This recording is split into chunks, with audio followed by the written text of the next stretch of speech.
So most of us have read Seabring Davis with her work for Big Sky Journal in Western Architecture. I had no idea she was such an accomplished fiction writer until I read this short story. It's fantastic. Seabring.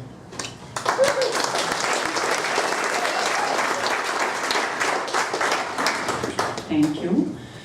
Well, I'm flattered that Ellen would even ask me to be part of this anthology and to be in the company of such amazing heroes as writers for me. And one of my favorite is Earl Craig. I just love that guy.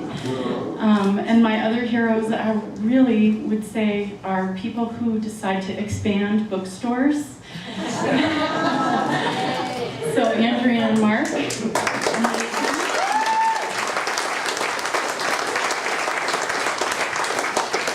And good-hearted novelists who decide to start publishing companies. Alan Jones.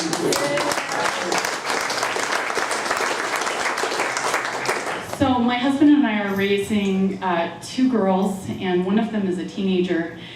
And as she navigates the world of crazy adolescence and everything that goes with that, I find myself in this unbelievable stage of arrested development. I cannot get over my adolescence, and I hope that by the time she finishes her adolescence that I will grow up too. And so in my free time, I feel like the things that I write are related to my own need to process adolescence and maybe what would I do differently because I failed so poorly at it the first time. So this is a piece of fiction based on that process. It's called, what is it called? It's called Pink Summer, and it's just a partial reading. Ever since she could remember, summer meant days at the public pool to the girl in the pink bikini. There was nothing else to do in the neighborhood, and she lived with her parents on a cul-de-sac along the 18th hole of the municipal golf course in a suburb about 10 miles out of town.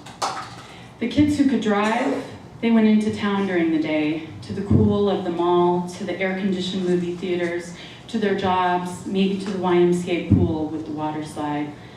But most of those kids were in high school, and they didn't want a 15-year-old tag along with them.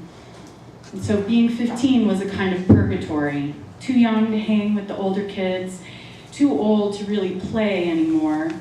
So it was the pool. The girl in the pink bikini hung out with Sherry, who was 15. Although the girl in the pink bikini had heard her lie about that to almost any guy who had a car. They'd been friends since 4th grade. When she was a kid, the girl in the pink bikini would get dropped off at the pool every morning for swim lessons. Pollywogs, guppies, minnows, dolphins, sharks. She'd grown up with the smell of chlorine and the comforting warmth of cement on her slippery belly after the cool water of the morning. Finally, after mastering all the strokes, the girl in the pink bikini graduated from the program, and now she just lounged. Stuck somewhere between childhood and real life, most days she and Sherry walked from her house a few blocks away, flip-flops flapping, down to the pool. They'd get there just before it opened at noon, and if there was a line, they'd budge into the front, snubbing little kids who were afraid to tell them it was unfair. They'd come dressed in their swimsuits so they could get into the water first, before the regular pool rat brats could cannonball and shriek Marco Polo and pee in it. The pool was their domain, and the lifeguards knew them. The pool rat brats feared them, and the boys knew where to find them. Like anything with kids, there was a code to the pool, an unwritten social order. The 3 lifeguard chairs marked the boundaries. The shallow end and the wading pool were for the parents and the tiny tots. The chair at the 5-foot rope line was for grade school kids.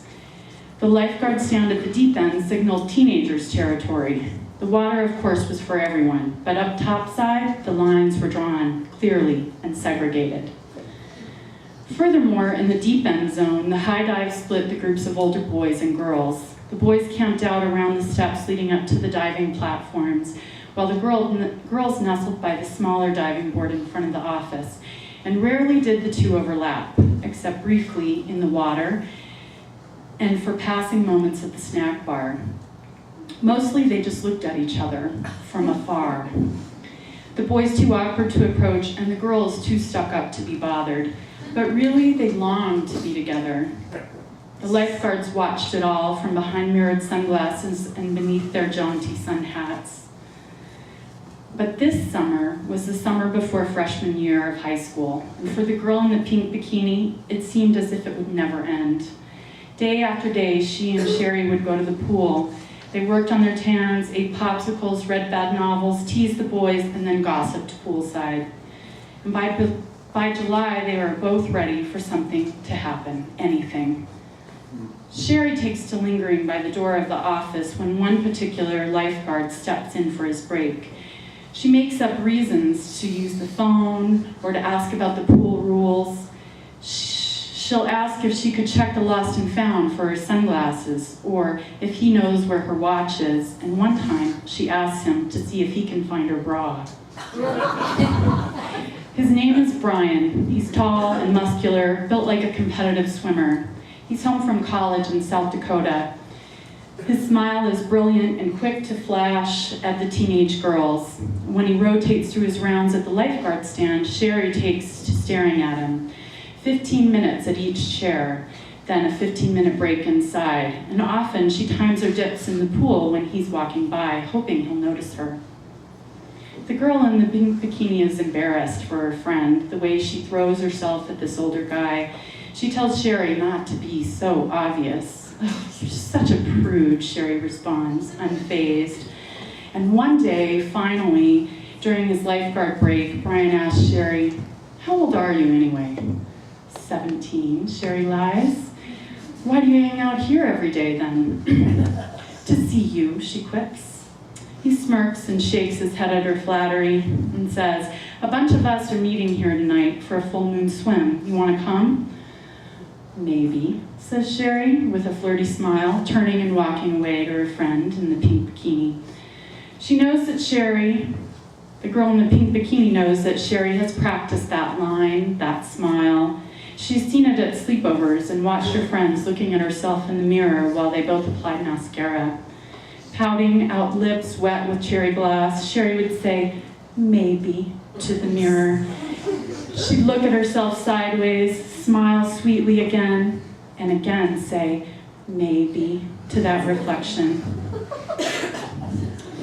"There's a party tonight," Sherry gushes now in an excited whisper. "Let's go."